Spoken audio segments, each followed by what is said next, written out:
nga def média nga jékki-jékki dugg si comme beaucoup le disent aujourd'hui léegi boo ci duggee est-ce que du loolooy indi faille bi justement ba nga xam ne finalement l'animateur ou l'animatrice bi nekk devant le micro du xam fi mu war a waxee ak fi mu war a yem du coup day li ñuy wax ratatati rek ci biir morceau bi ba loo mën a déglu yow consommer la chanson bi mu lay proposé est-ce qu'il n'y a pas benn faille foofu à votre avis. mais je te le dis gis nga nit ki war na wax la dëgg wala ñu yedd la parce que ku la jiitu ci néeg bi moo la mën a wax surtout néeg bu lëndam moo la mën a wax fooy teg sa tànk est-ce que xam nga li ma la wax mënoo ma jiitu ci animation comme ñoom Aziz ak ñooñu ni ma lii ak lii lui m'avait proposé de le faire en français ma ne que je ne vais pas le faire wolof lay def mais n'empêche de 9h à midi je donne un exemple parce que 9h midi laa doon def de 9h à midi je mettais de la musique douce de 9h à 10h pour ne pas venir rek dugg ci parce que loolu la man c'est venu comme ça c'était inné je me dis yow fajar rek ñu tegal la rëm tëm bitam finalement ça devient agressif mais je mettais de la musique anglo-saxonne de genre Dire Straits, Gil Rafferty, du Pink Floyd non je te jure je les adore est-ce que xam nga li nga wax ni juste une parenthèse histoire Dire Straits c'est au lycée qu'on les a découverts c'est des frères qui semaient tout le temps le désordre au fond du lycée. Un producteur est venu parce qu'on l'a convoqué à cause de son fils le producteur mu ñëw dégg boy yi di jouer li ko direction di wax yëpp déglu ko il avait prêté oreille à ce que jouaient les marques de fleurs ñu laaj ko mu ne leen mais les gosses qui jouent là oh ce sont les emmerdeurs nangam mais quand il a fini ñoom la dem c'est là-bas que c'est parti. Et tout ça pour confirmer ce que dit Coco. Oui. Effectivement, le Dire Straits. Je les adore. J'adore cette. Tu vois quoi. Ok donc ñu nekkoon ci aujourd'hui. Teg musique di wax ci kawam. Teg musique di wax ci kawam. Est-ce que c'est normal? Est-ce que vous fekkee ne aussi c'est anormal? Est-ce que parce qu'on non je suis centre de formation. Désolé. C'est-à-dire aujourd'hui kenn mënul wax que c'est normal. C'est-à-dire ceux qui le font nous l'imposent. C'est ça, hein? Parce qu'ils savent que ça ne se fait pas. Parce qu'aujourd'hui, je suis désolé, on est en 2020, hein? Avant que je dise 1920. On peut écouter n'importe quelle radio dans le monde. Donc, si tu écoutes même le Mali à côté, ou la Côte d'Ivoire, si tu écoutes ce qu'ils font, ça ne se fait pas. C'est-à-dire, aujourd'hui, moi, je dis tout le temps, mais si Youssou Ndour voulait t'inviter sur son son, il allait te dire, viens en studio, on enregistre.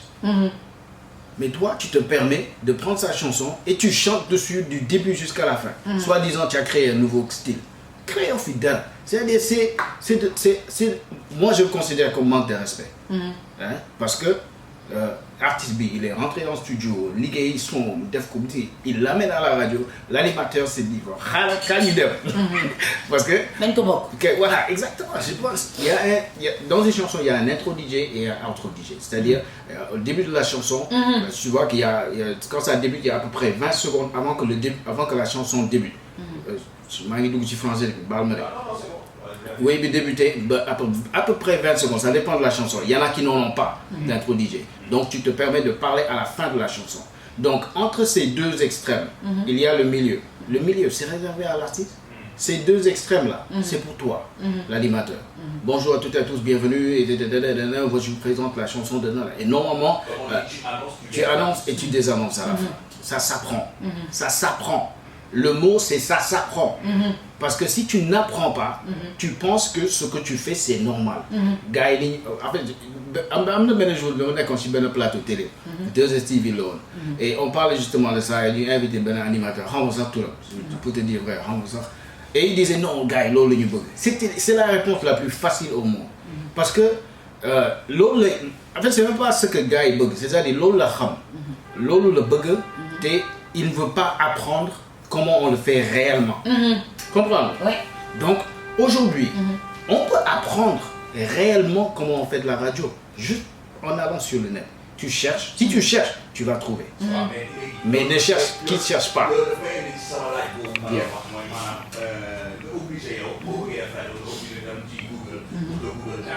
On n'a pas de centre de formation à proprement dit. Attention, am na centre de formation. Man damay former animateur. Voilà. Je forme les animateurs. J'ai des cours d'animation professionnels que je donne aux gens qui le veulent. Le problème, aujourd'hui le problème là, Je donne un exemple, je vais choisir Francesca par exemple. Aujourd'hui, elle sait qu'elle est faible ici, elle est forte ici. Mais là où elle est faible, au lieu de prendre son téléphone et dire Coco, et puis je vais essayer de voir et comment je vais améliorer cette partie-là où je suis pas à 100%. Mais on a un problème d'ego. C'est-à-dire qu'en tant que Coco Jean, je ne peux pas appeler Francesca pour lui dire Jangalma. Mais c'est ton métier, c'est à toi. Si tout à l'heure je te parlais de Youssou N'Dour qui est aujourd'hui resté au top depuis toutes ces années, c'est parce qu'il tous les jours il se dit je vais voir comment les nouvelles choses qui se passent au niveau de la musique. Et tu te updates. Tu comprends? Et tu te mets à jour pour pouvoir maintenir et rester. Tu comprends? Mais faire juste ce qui se passe et lan mooy tendance bi tey du la yóbbu fenn parce que tendance bi su changé yow dem nga. C'est sûr. Tu es out. Francesca, d'accord nga ak li ko wax ne complexe boobu ngay am. d'infériorité ou supériorité. Moi je ne sais pas comment on appelle ça. waaw pour boo benn Francesca wala benn Coco ne ko yaa ngi ëpp expérience ci milieu bi. jàngal ma wala wax ma fii laay jaar wala affaire yi. dañ ko am xalaat. mais waaw parce que même tu fais plan da ngay gis même nga bokk ak xale bu ndaw plateau wala mu gis la di la jaay maa la gën a siiw wala lii man tu me fais rire parce que xam nga lu tax super bu nekk am na kubéeram. non je te jure super boo gis am na kubéer bu tolloog bunt bi nekk bu koy ub. parce que nit ki tu peux pas dire que ne siiw naa rek dinaa nëbb Coco Jean li mu fi def mënul nekk c'est pas possible. parce que ñi bëgg Coco Jean ndax professionnalisme ak leneen ba léegi mënoo ko di ci seen bopp ndax ni muy fonctionner la am na lu ko wax léegi du début à la fin nga bàyyi morceau bi wax mais phrase de transition man dégguma ko ci animation. tu écoutes le morceau qui passe nga jël ci benn affaire bu ndaw pour transiter dem ci beneen morceau bi mais je vois aussi plein de coq à l'âne mais non tu vois du coq à l'âne jóge fii laal fee man 14h30 am na yenn animation yi boo koy def fii ba suba du ma ko déglu non mais parce que mënu man yendu ci télé bi di kebetu avec le bruit qu'il y a dans tout Dakar ñibbi sama kër añ julli merci añ bëgg a tëdd nga di ma imposer rëmtam bi tam yenn du ma ko nangu yow tu peux le faire mais moi je peux zapper parce que les ondes sont là hein, tu prends ta télécommande tu zappes et puis bingo. Goûts et couleurs, ça ne se discute pas. En fait, c'est la phrase qui revient souvent. Voilà. Et puis à la limite, comme Nico Coco waxee, moi je me dis que j'ai peur de critiquer parfois parce que soit ñu cataloguer la dafa soxor, dafa iñaan, dafa lii te fekk c'est très loin de ça. Moi j'appelle presque les jeunes animateurs yi damay kaf ak ñoom di rek ñoom di kii mais parfois tu te dis est-ce que lii jarul mag ñi toog une fois par mois ñu réunir def benn émission su ko defee xale ba ca muus bëgg a continuer bëgg a liggéeyam dem yóbbu ko fa sori dina am lu mu ci jàngat. est-ce que bu laaj aussi li ci ko ñu jàngal ko sensibilité bi nekk ci micro. c'est-à-dire que da ngay wax ci micro xamoo li ngay wax. donc non mais c'est vrai. on t'entend on t'écoute dans le monde entier. tu ne sais pas qui t'écoute hein c'est grave. mots yi ngay utiliser phrase yi ngay utiliser na nga koy waxee loolu yëpp ça joue aussi. Oui parce que man dama koy wax tout le temps benn émission daf koy il faut nga préparer ko. munoo ñëw gis rajo bi taal micro bi rek départ. non salaamaaleykum gars yi daañu def et puis c'est y a aucune préparation. man li may jàng samay je vais même pas dire mes élèves wala ko loolu parce que c'est plus des collaborateurs qui viennent et puis on travaille ensemble. comprends donc noonu naa leen di considérer. mais je te dis munoo dugg studio sans que amoo bic amoo feuille. parce que li nga war a wax nga bind ko tuuti rek et puis après bon avec l'expérience mun nga bind juste ok formation. et puis ce mot-là t'amène. parce que nous on a tous les trois on a la facilité d'improviser quoi que ce soit parce qu'on a l'expérience. et ça s'apprend. xam nga donc aujourd'hui c'est apprendre la base est absolument nécessaire. Aujourd'hui on est dans un pays wax naa ko benn ministère benn jour j'ai dit mais ñun qu'est-ce qu'on est en train de faire dans ce pays-là.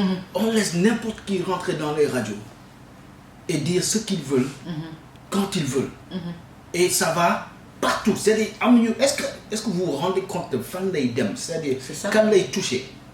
Ce que vous dites, ça, il y a des jeunes qui l'écoutent, il y a des grands qui l'écoutent, il y a y a toute une génération qui va écouter ces choses-là. Donc on veut éduquer ces gens-là ou bien on veut juste créer une autre génération de les teubés. distraire seulement.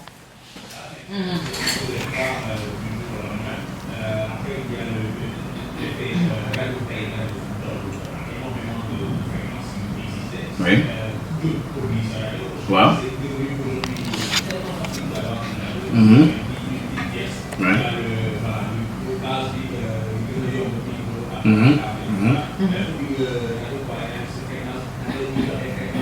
Exactement. Ouais.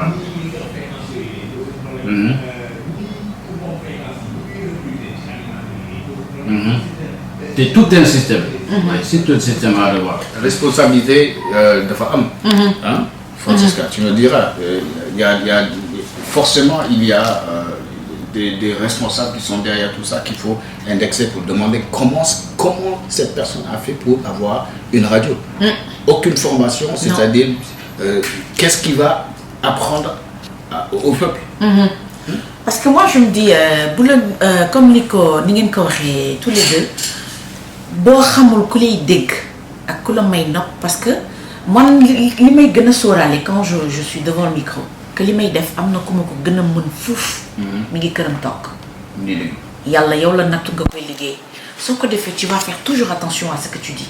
Mais si tu crois que le monde se réveille autour de ton nombril, excusez-moi du terme, toog ci parce que man maa am autorité yor micro man le monde m'appartient, mais ay dégâts rek ngay dëkkee. ay dégâts rek ngay dëkkee te itamit di entouré wu ñoo xam ne aussi duñ la wax dëgg aussi c'est ça. teg la rapidement nga nekk star et puis moi je me dis que y a pas de star, seul le bon Dieu est une star. moom mi nga xam ne moo naan d'un claquement de doigts tout change. wax li muy wax il se tait. Tu écoutes ce que tu as écouté. Moi, je vais le touram santam pour te dire qu'il y en a plein d'autres comme ça. Moi, je me dis que... Mais dafa aju ci fi ñu tàmbalee woon c'est-à-dire formation bi. fa nga jógee ak liñ la jàngal. ci wàllu rajo. fan nga war a waxee fan nga war a noppee. ak son bi ngay teg puisque tu fais de l'animation radio tu mets de la musique. nga bàyyi aussi nit ki lay déglu. moom opportunité gannaaw boo ko waxee kii wéy nu mu tudd. fa mu jógee ak morceau bi. album bi nangam nga bàyyi ko nag moom tamit mu mën a enjoy loolu noonu. mën ko cons bu baax a baax mais bu fekkee da ngay bëgg a wax loolu ba pare wax d'habitude sax du ñu wax sax turu artiste bi wala turu album bi ça leur importe peu. C'est-à-dire que lii leen neex. mooy def buzz. waaw lii xew. exactement ok yuuxu ko machin tout ça là, il faut que je demande à Coco d'où ça vient puisque tout le monde dit que lii moo neex nit ñi. je le fais comme ni ko nit ñi bëggee. point je ne cherche pas de midi à 14h. loolu tamit beneen problème c'est malheureux. waaw c'est malheureux dama bëggoon justement puisqu'on parle d'expérience un expérimenté dans le milieu di Michael Souma def naa moom bu ñu tuddee rajo rek. xel yu bëri dañuy dem ci moom macha allah. jamono ji mu ngi nekk ci Conakry foofu ak en Guinée. jokkoon na nag moom mu wax à l'occasion de cette journée mondiale de la radio également gis-gisam ci rajo ci boppam ci Sénégal. Michael Souma Michael Souma tudd na contenu. Michael Souma tudd na culture générale. Michael Souma tudd na jàng. accepter jàng également parce que jàng du wees comme on dit. Justement puisque jokkoo nañ ak moom depuis Conakry merci Michael dañuy jokkoo ak keneen koo xam ne moom itam mu ngi à l'antenne actuellement. mais il nous a fait quand même le privilège d'accepter de participer à l'émission Boubacar Diallo DJ Boubs salaamaaleykum Boubs allo. ça va. na nga def waay. maa ngi sant bu baax a baax a baax a baax. ñu ngi lay ziar bu baax a baax à l'occasion de la journée mondiale de la radio qui est célébrée aujourd'hui maa ngi toog ak ku mel ni Francesca Diafouné maa ngi toog ak Coco Jean ñu ngi doon jokkoo ak Michael Souma yow it da nga doon benn personnalité incontournable ci milieu média rawatina ci wàllu rajo fii ci Sénégal ñuy waxtaanee tey rajo ak fi mu toll jamono ji rawatina ci wàllu animation rajo Boubacar Diallo bu ñu ci doon wax tuuti lan lañu ci wax. waaw damay wax jëkkatee rek fi Michael Souma daanele gannaaw ba ma nuyoo Francesca Diafouné di ko ziar. di ko feddali sama cofeel ak sama mbëggeel. ci moom nuyu Coco Jean di feddali tamit sama respect ak sama admiration ci moom. parce que eux aussi nous ont fait aimer le métier. di nuyu tamit le grand frère précurseur Michael Souma depuis Conakry.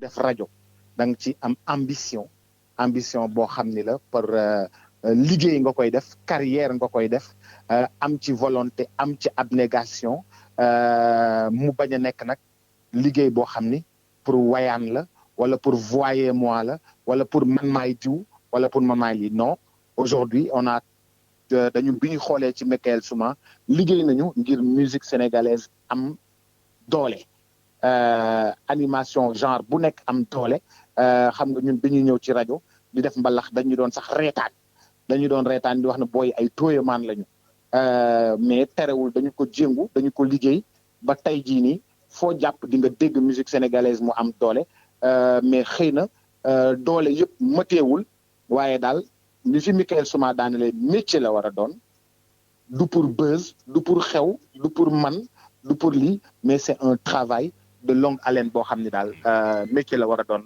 boo xam ni dañ si respecter sa bopp respecter lu si entité bi nga nekk respecter lu si rajo bi nga nekk respecter lu ci nit ñi nga xam ni tamit ay animateurs lañu parce que am na yoo xam ni boo ko defee corporation bi yëpp la ñuy xeeb. Effectivement Boubacar tey lan ngay dénk ñi nga xam ne ñooy ubbi rajo parce que macha allah maa ngi koy wax ak Coco Jean sànq bëri na ñoo xam ne da ngay yor sa koppar nga ñëw ubbi sa benn espace am sa fréquence ak yu demee noonu après li ci topp yëpp ci wàllu jox cër auditeurs yi peut-être à la base sax da ngay passé. waaw. di ko nuyu papa je te dis bonjour parce que je ne le surnomme papa ndax sam papa Boubacar la tudd. Ça va chérie, comment tu vas? Très bien ma fille chérie. mais li mu wax merci beaucoup li mu wax moo ci nekk boo gisee nit da ngay professionnel li nga bëgg ngay def li nga bëggul boo forcé ni naa ci dugg pour ñàkk pexe kenn du la ci respecté duñu la ci jox cër te itamit am na lu mu wax naa liggéey ndax ma am buzz di nga am buzz mais derrière le buzz là y a quoi? C'est ça le problème. Vide. Derrière ce buzz là y a quoi? li sama mbokk yi mais loolu dafay delluwaat encore une fois ci li ma laaj Boubacar sànq ne ko aussi ñi moom seen i médium yooyu noonu c'est-à-dire il faut que ñu gën a rigoureux également ci par rapport ak une certaine sélection bu ñuy def ci mais wax na ko léegi bi muy sélectionné moom woon na professionnel ku mel na Coco Jean incontournable laaj ko et puis foofu rëyu fa su ko neexoon ni man dong la ñu jox maay recruter sama bopp mais dem na jëli ko laaj ko aviam booleeg li mu xam ñu jël ay professionnel man ku ma ci mere yaa xam ku ma ci merewul yaa xam mais li nga xam ne dinaa ko def du ma bàkkaarlu sama digganteeg auditeur bi dinaa jël ñi nga xam ne bu ma leen dénkee antenne bi defi leneen après du ma am gàcce quoi catastrophe du fa am parce que itamit nekk live and direct ak nit ñi di def toj yoo xam ne foo toll ñu ngi lay woon naan la antenne bi wax nañ ci lii gaaf sàngam lii nangam il faut éviter ces choses là aussi. mais est-ce que Coco c'est bien machin et cetera nga nekk à l'antenne durant plusieurs années. est-ce que renouvellement aussi ñu ngi koy xalaat. question boobu dama koy laaj Boubacar laata ma koy bàyyi puisqu'il est à l'antenne actuellement. Boubacar renouvellement bi par rapport à la nouvelle génération bi ñëw. pour def animation radio renouvellement bi da ciy baax aussi quand même. Renouvellement bi da ciy baax mais renouvellement bi lan lay indi bu fekkee ni da ngay indi ay cancre ak ay nulaar yu bari teg leen looy dox di renouveler. Boubacar il va pas changer. dama lay laaj non man tam dama koy reposer question. waaw jeex na tàkk. bu fekkee ni da ngay renouveler pour renouveler. waaw mais bu fekkee ni nit yi amuñu bac. jànguñu. amuñu niveau. xamuñu lii xamuñu lee. formé wuñu leen. après nga renouveler da nga koy gën a yàq di. parce que après tout audimat ngay liggéey. mais bu fekkee ne xam nga mën nga renouveler. nga renouveler vers le bas. mais bu fekkee ne dañ lay tontu ne la lii moo xew wala lii leen nit yi bëgg loo ci mën. mais lu xew du yàgg juste bu ngelaw li uppee rek mu jàll. cëm dégg naa dëgg Francesca bu fekkee renouveler nga Coco Jean je suis désolé. renouveler vers le bas là. waaw. Le nivellement vers le bas, là, qu'est-ce que tu en penses? Non, moi, je suis entièrement d'accord avec toi parce que, comme je te disais tout à l'heure, c'est-à-dire aujourd'hui, tu cherches de l'audimat. Si c'est pour renouveler, juste pour renouveler, et tu ne cherches pas à améliorer, effectivement, tu es en train de renouveler vers le bas. Coco, pour moi, on doit travailler sur les contenus. Exactement. C'est-à-dire, tu ne peux pas faire une émission sans contenu aujourd'hui. C'est impossible. Il faut travailler sur les contenus. Au lieu de niveler encore vers le bas, moi, je préfère travailler sur les contenus, apporter des contenus, auditeur bi, de ci déglu, de ci gis bopam, il s'identifie à ça. Et l'auditeur s'identifie une fois dans la musique, s'identifie aux problèmes d'actualité, s'identifie aux problèmes où l'IMO, le psychologue, il vient, le spécialiste, il vient, le truc, il vient dans ça. Mais renouveler pour renouveler, il faut qu'on pense à renouveler. Oui, je suis d'accord, mais renouvellement dans la qualité. Tout à fait. kon loolu leer na Boubacar maa ngi lay sant di la gërëm bu baax a baax. yaa ngi rajo jamono ji yaa ngi ci studio bi yaa ngi def sa animation. mais may nga ñu quand même un peu de ton temps pour mën a participer ci débat bi c'est sympa merci beaucoup jërëjëf. Merci beaucoup merci. jërëjëf jarama DJ Boubs Boubacar Diallo.